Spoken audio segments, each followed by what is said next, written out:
ഇപ്പോഴത്തെ നമ്മുടെ ഈ ഒരു സോഷ്യൽ മീഡിയ കാലഘട്ടത്തിൽ നമ്മുടെ ഒരു പേഴ്സണൽ പ്രൈവസി വലിയൊരു ചലഞ്ചാണ്. അതെ, നമുക്ക് എങ്ങനെ അതൊന്ന് ഒരു പരിധിവരെയെങ്കിലും പ്രൊട്ടക്റ്റ് ചെയ്യാൻ പറ്റുന്നത്?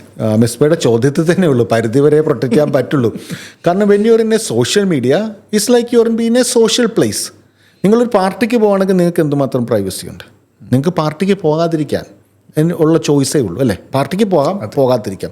പോയാൽ പാർട്ടി അനുവദിക്കുന്നതായിട്ടുള്ള പ്രൈവസി, കുറേ പ്രൈവസി പോയി. നിങ്ങൾ പബ്ലിക് എല്ലാവർക്കും നിങ്ങളെ കാണാം, നിങ്ങൾ എങ്ങനെ ഇരിക്കുന്നത് അറിയാം, നിങ്ങൾ എന്ത് ഡ്രിങ്ക് കുടിക്കുന്നതെന്ന് അറിയാം അല്ലേ? Already you lose some privacy. അപ്പം if you decide to be on social media automatically you already lose some privacy.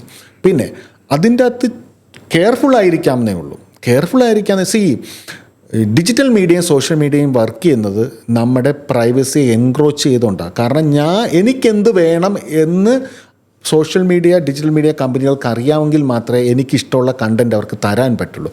അതുകൊണ്ട് പ്രൈവസി എന്തുമാത്രം കുറയുന്നോ അത്രയും നന്നായിട്ടാണ് സോഷ്യൽ മീഡിയ എനിക്ക് അഡാപ്റ്റഡായി തോന്നുന്നത്. അത് ആവശ്യവുമാണ്, അല്ലെങ്കിൽ ഞാൻ ആ സോഷ്യൽ മീഡിയ ഉപേക്ഷിച്ച് പോയി കളയും. എനിക്ക് എൻഗേജ് ചെയ്യാൻ പറ്റിയ ഇടങ്ങളാണ് സോഷ്യൽ മീഡിയ. അങ്ങനെ ആകണമെന്നുണ്ടെങ്കിൽ എൻ്റെ പ്രൈവസി കുറേ ഞാൻ സാക്രിഫൈസ് ചെയ്തേ പറ്റൂ. അപ്പോൾ ആ ചോദ്യത്തിൽ തന്നെയുണ്ട്. ഒറ്റ ഉത്തരം പറയുകയാണെങ്കിൽ അതിൻ്റെ അകത്ത് കയറാതിരിക്കുക, അല്ലാതൊന്നുമില്ല. നിങ്ങൾ ലോഗിൻ ചെയ്യുമ്പോൾ ലോഗിൻ വിത്ത് ഫേസ്ബുക്കോ ലോഗിൻ വിത്ത് ആപ്പിൾ ഐഡിയോ login with Google I D എന്ന് പറയുമ്പോൾ തന്നെ നിങ്ങൾ നിങ്ങളുടെ കോൺടാക്ട്സും ഇത്രയും നാളത്തെ പ്രിഫറൻസും എല്ലാം കൊടുത്തല്ലോ. പിന്നെ വാട്ട് ഡസ് ഇറ്റ് മീൻ? നമ്മുടെ ഭാര്യയ്ക്ക് അറിയാവുന്നതിനേക്കാളും കൂടുതൽ, ഭർത്താവിന് അറിയുന്നതിനേക്കാളും കൂടുതൽ യഥാർത്ഥത്തിൽ സോഷ്യൽ മീഡിയയ്ക്ക് നമ്മളെ അറിയാം. പറയുന്നത് നമ്മുടെ തലയുടെ ബാക്ക് ഭാഗം കാണുകയാണെങ്കിൽ നമ്മൾ ആരാണെന്ന് സോഷ്യൽ മീഡിയയ്ക്ക് അറിയാം. അത്രയും കണ്ടൻറ്റ് ഓൾറെഡി കയറി കഴിഞ്ഞു. അതിന് നല്ലൊരു ഇതുണ്ട് കേട്ടോ.